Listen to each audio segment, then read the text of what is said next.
The amount of leverage you have as a salesperson is insane. You are the revenue engine for the business you're selling for. Without you, that business ceases to exist. It cannot make money without the engine, without you. Of course, there's other parts involved, marketing and all that stuff, but the level of leverage you bring to the table, especially if you're a top closer or top sales rep on that team, is insane. And you can literally triple, quadruple, or even 5x your income by knowing how to utilize that leverage in the right direction. And that's what I want to break down to you today. My name is Baaz Virk. I run RevenueGrowth.io. It's a sales agency working with 7 and 8 figure entrepreneurs and businesses, and we help them build out their sales processes and sales teams. And we also started partnering with sales reps in different verticals so we can work with them, build out sales teams in different verticals, and make a lot of money together. Ideally, I want to be in 25 different verticals by end of this year. That being said, subscribe, like, share, all that good noise. Let's dive in. All right, let's break it down what it takes to become a leveraged sales rep, i.e. a sales agency, and start making $100K a month like clockwork. Now, assuming you already have the sales part down, because you shouldn't start a sales agency if you're not good at sales, right? So assuming you're already crushing sales as a closer, sales rep, account executive, whatever you want to call it, assuming you're doing good there.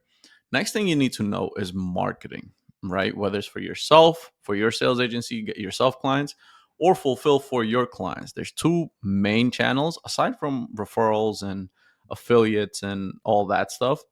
It's outbound prospecting, paid ads. Outbound is basically you figure out which is going to be the most optimal acquisition channel for your clients, figure out where their target audience is. You can either use AI to scrape phone numbers and emails or do it yourself manually, hire a setter or a VA or an SDR to do it, and you get leads. Paid way is much faster, especially if your sales agency, you're trying to scale up your client's business to 100, 500 mil a month. You have to do paid. I mean, organic works, but it's very limited. You're not going to scale to big numbers with organic. So when it comes to marketing, paid is the way to go. Figure out which is the best client acquisition system for them. And this is going to come from testing. I don't want to get into all the different types of paid ads here. There's a bunch of different funnels you can implement, but basically you're driving them to more value, give them some market insight. You test some low budgets, test different angles, test different creatives, and figure out which one is hitting the most, put more ad spend behind it, and you get leads. All right. Now, once you have leads, once you have marketing dialed in, next thing you need to figure out which level of fulfillment does your sales agency should be doing, right? What kind of sales agency do you want to run? Do you want to run a recruitment sales agency, right? Basically, if you have a good network of sales reps, or you're part of a group, or you have a pool of sales rep you can always connect business owners with, that might be good. You also need to have some sort of like small course material, sales training material, because if business owners will pay you per sales rep or to help them recruit salespeople, these salespeople at least have to have some sort of understanding in the industry or for sales or so on and so forth. And then having a good network of salespeople helps. So if it's a recruitment agency, you go this route. If it's an outsourced sales agency, again, you want to take a business, have a one-on-one onboarding call with them, make sure you get good prospect quality feedback, meaning, when your team is closing deals for your clients, your sales team is closing deals for your clients, you want to make sure, because you're not handling the marketing side of it, you want to make sure you're continually communicating with your client's marketing team what the lead quality is, what the prospect quality is. And then make sure the reporting happens weekly or daily. This is basically, you have 5 reps under you and the business owner just outsourced the entire sales to you. They just send you leads, you and your team set and close them. Okay. Next fulfillment model we have is fractional sales management. This one, in my opinion, sometimes you're treated like an internal employee. The two main things you're going to be doing is overview and management. So which is basically end of days, reports, and then daily KPIs, right? You have to make sure every sales rep is meeting the daily KPIs. If they're being met, you incentivize. If they're being missed, you troubleshoot, i.e. enough KPIs missed, continuously fire the rep, right? And then there's daily troubleshooting that'll always happen, right? You have agreements and contracts that need to go out, receivables, payment invoices, collections, follow ups, daily meetings. Just make sure the sales team is firing on all cylinders at all times.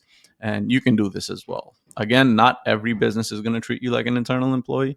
This just has been my experience, and I could be wrong with other businesses, or some really treat you like an external fractional sales manager. And then the next one, this is what I personally do with our sales agency, is the SPT. We sales process takeover. We take over the entire thing. We will give them a dedicated account manager. We put them through a one-on-one onboarding call. Make sure we're very, very, very clear on what their problems are, and then map out a quarterly, semi-annually, and annually plan for them. They get one-on-one support calls. Their access to me 24/7 via Slack. You can do Discord, doesn't matter. And then weekly one-on-one support calls with them. For the clients, certain parts, again, every deal is custom in this scenario. So depends on what they need, but for some of the done for you aspects for them will be like recruiting. We have a pool of setters, SDRs, closers, ongoing management and training for their entire team. We'll even help them out with their ads and have an in-house ads team for them. Again, high retainer and percentage if the client needs this. And then systems and operations. We already have everything built out, which is CRMs, automations, apps, all that. And we just, again, charge higher upfront setup fee if the client needs this, but they can just use ours, which is working in multiple verticals, multiple clients, and is effective. All right. That is the fulfillment side on what type of sales agency you want. Once you have that, you need to make sure your systems and processes are dialed in. Again, for client acquisition, your marketing and sales, right? The sales is your sales process, which I'll get into in a different video, assuming you have sales down. Sales processes lead to book call to cash. I don't want to get into too much of that in this one. Because that should be a relatively easily acquired skill if you're a good salesperson. And then marketing is right here. You have that. And you have all the systems dialed in for this, right? Anytime a lead comes in, you have speed to lead and all that good stuff. And then operational, you have your onboarding system. Anytime you onboard a sales rep or a new client and anything like that, you have to have a system in place. All the automations and tech, CRMs, apps, all that stuff has to be running constantly every single day on the background. Power dialers if you're using uh, speed to lead, if you're using phone setting to set appointments, and then financing and tracking systems are very important. Make sure everything is being tracked. I'll go into details on the operations on a different video, but I just want to give in this video just give you an overview of what's needed, additional stuff and skills that you need in order to build a sales agency in addition to being good at sales. And then you have client retention, right? Retention is relatively easy as long as you can produce results initially, right? The first quarter, let's say. So you give them more setters, they're going to need more setters. You do more ads for them. Once you figure out which angle or which creative is hitting for them, for your clients, you just put more money there, run more ads, and then you implement new strategy to sustain more ad spend, because things will break. Once you get past like $500-800 a day, things starts changing. But below that, you're fine. But anything past that, especially $1,000 a day, things will start changing. New closers, they need more closers. You help remove them from the process. Now, most of your clients, especially if they're coming to you to build out a sales team and process, they're probably between 50 to 100K. Some bigger clients will hire you also, but most of the time it's 50 to 100 where the business owner is wearing multiple hats and they just need some relief. Also the ones that'll happily pay you. So you help remove them, taking calls, and then you onboard new closers. You scale their sales process, right? Make necessary tweaks and changes to the sales process to sustain the scale. And then ongoing management, which is the fractional sales management part. You continue to lead and manage the sales team as the business scales. Now, if you have all these things dialed in, right, as a sales rep, you can bring all these things to the table. In addition to being a killer in sales, you can easily print 100K a month as a sales agency in today's day and age. There's no reason why you shouldn't.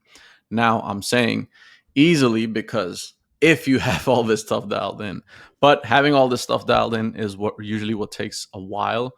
So think in terms of like quarters and years instead of weeks and months. And I know everyone wants to make $1 million tomorrow. That's not how long-term businesses work. But hopefully you got some sauce out of this, and I'll see you on the next one. Peace.